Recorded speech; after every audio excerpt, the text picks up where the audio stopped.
Hello and welcome to Divorce on Planet Earth, Kate Scharf's real-world advice for well-intentioned humans. I'm your co-host, Jane Prelinger. And I'm Kate Scharf. Hello, Kate. Hi, Jane.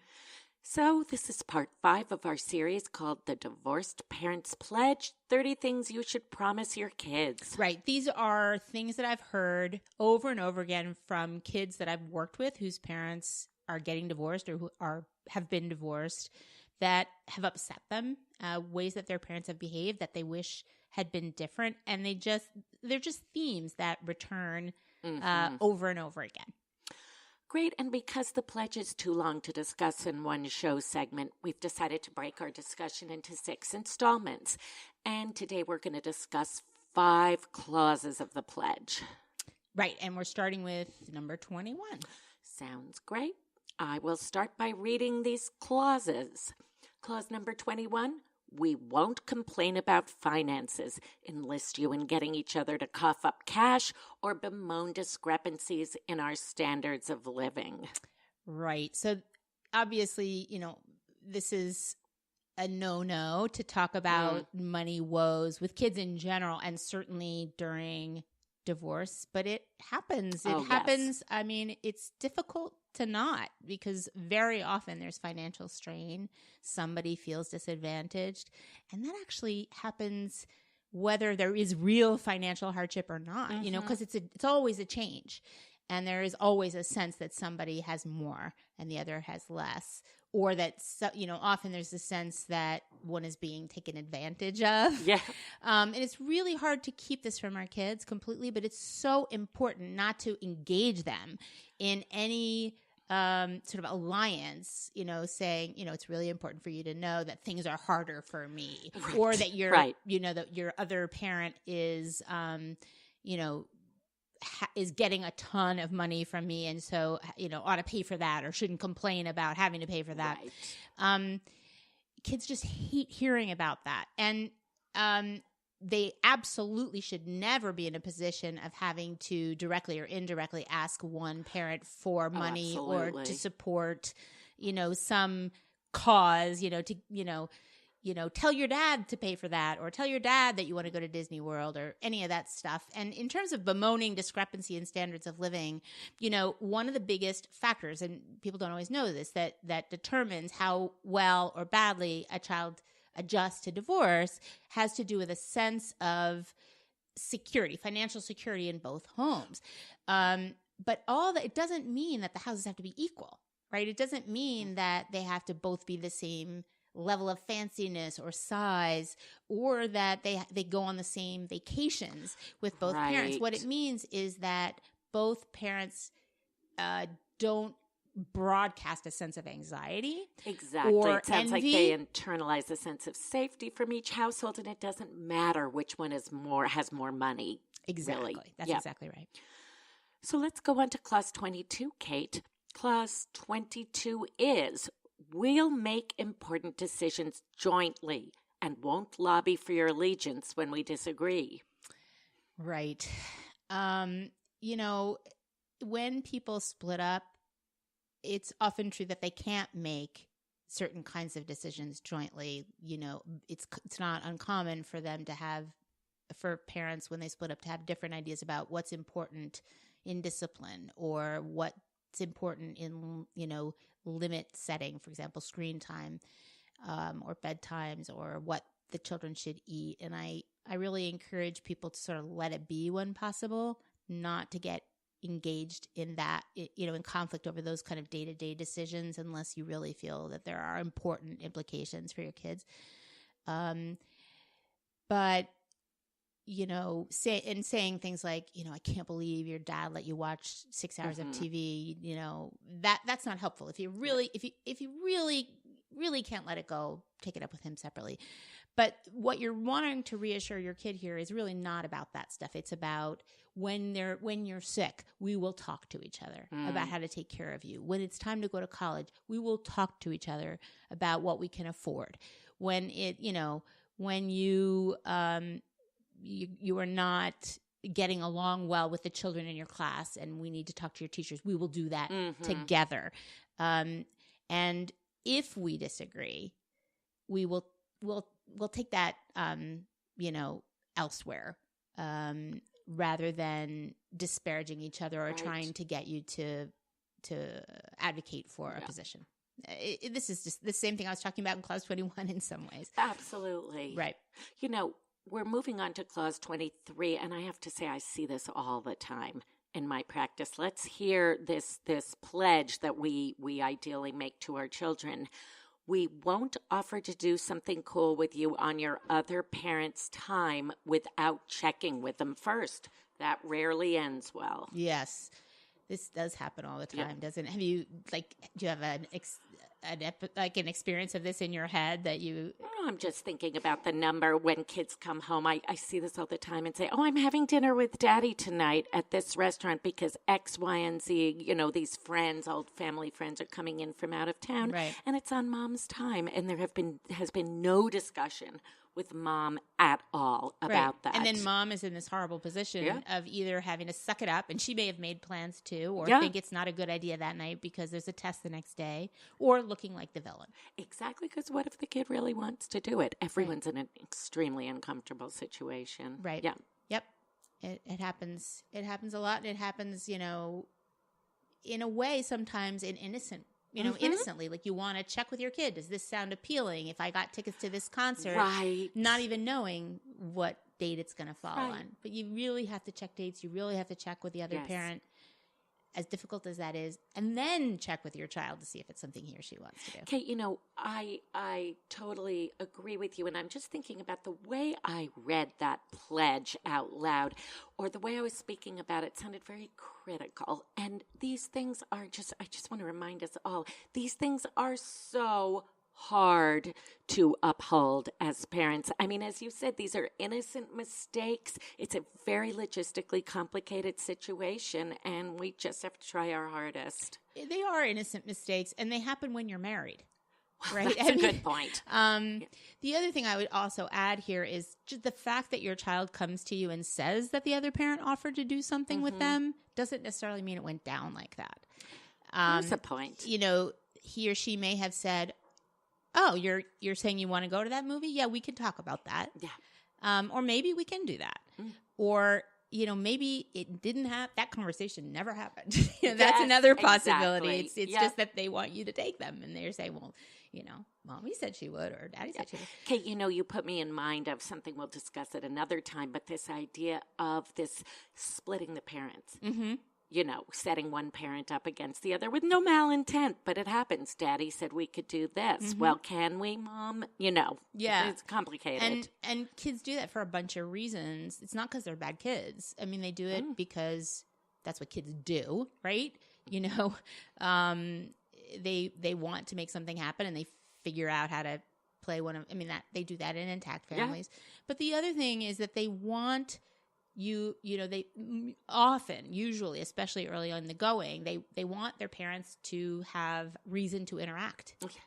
And if it has to be in a fighting way, well, okay, but at least they're engaged with each other. Mm-hmm. So I don't think it happens consciously. Kids don't stir up trouble on purpose, but they do sort of create ways for the two of you to need to be in touch about them. That's a really good point. Yeah. Yeah.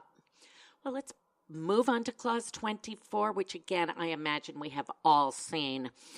When we buy you clothes or toys, we won't make a federal case about you keeping them at our house. If you have to track stuff that carefully or leave it behind when you go, it won't feel like your stuff. If there's something special, like dress, shoes, or electronics, we'll let you know right away that we want them to stay put. Yeah, this is a hard one because in divorce, parents often feel, look, money is tight. I'm paying child support, or I'm getting limited child support, or I'm paying alimony, or I'm getting limited alimony.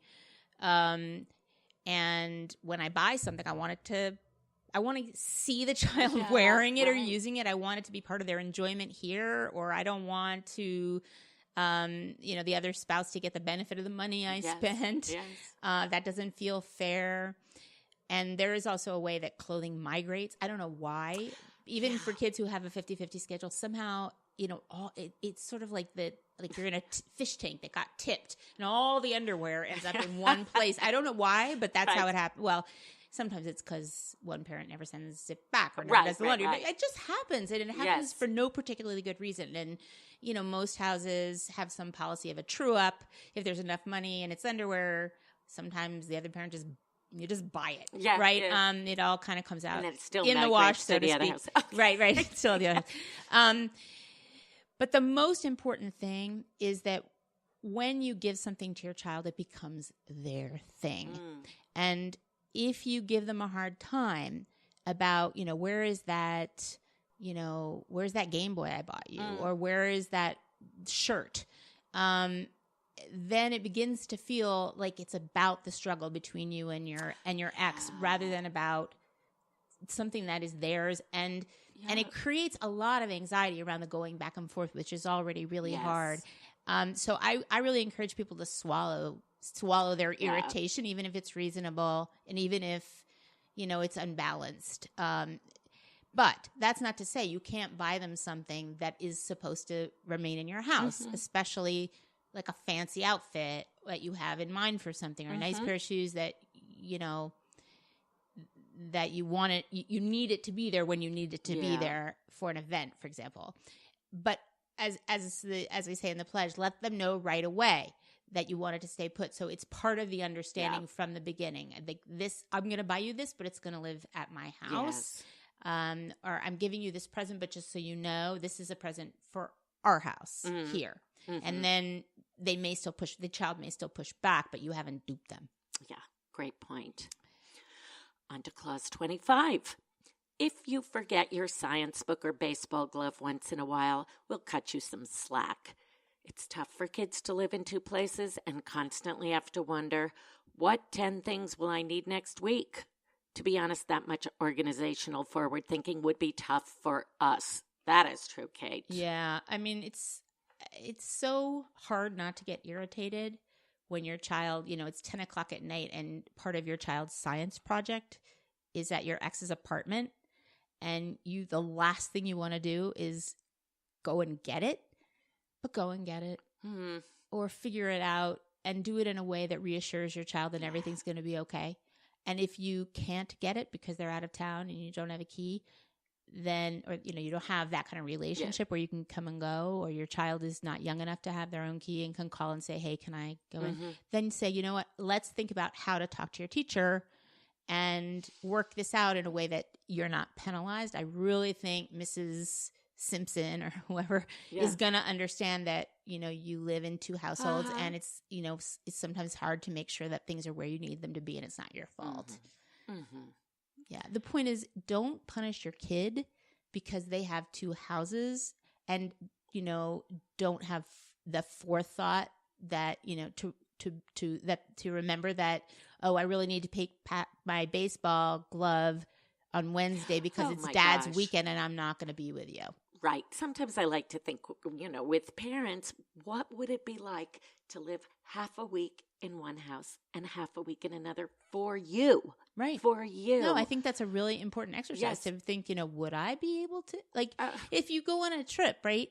You go on a business trip and you have you need 5, well, I'll just speak for myself. Yes. It takes me a long time to sort out what pair of shoes, what jacket, do I need my laptop? Absolutely. And that would be your life. Yeah. If you were a child. Yeah. Yeah. Give them a break. So in our next and final installment, let's pick up with clause number 26. In the meantime, our pledge, as we know, is by no means exhaustive. As we say every time, it's sort of a work in progress. So listeners, if you would like to write in with your own suggested clauses, we'd love to hear them. We would.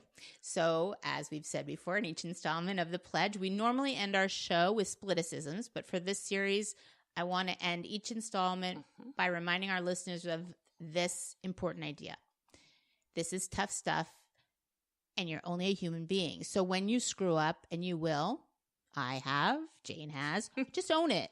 Use the moment as a learning opportunity for you, for your kids. Apologize if you can do it authentically. Yeah. And don't do it as an over-the-top performance. Just say, this is what I'm sorry for. And if you are, don't say it if you're not. And give yourself a break. Use these moments to show your child that, this is hard for you too. And you are going to get pulled into doing things you're not proud of, and you're going to self-correct, and you're going to take responsibility for it, and you care. That's the point. You care enough to be self-reflective and to be vulnerable enough to own that you have behaved in a way that you don't love. Yeah. And that, I say you get many more parenting points for that. But what I'm saying is the ongoing effort to be self-reflective, to take responsibility, to keep your kids' needs front and center is so much more important than the idea of perfection at any one moment. Absolutely.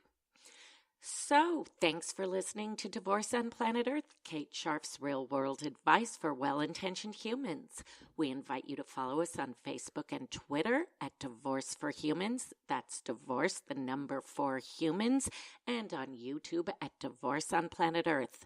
That way you'll know when we have a new blog post, video, or podcast. Speaking of blogs, you can read Kate's at divorceonplanetearth.com. And if you have a general divorce question or an idea for a show topic, please write to us at info@divorceonplanetearth.com. We would love to hear from you, and we promise not to share your personal information, including real name and email address.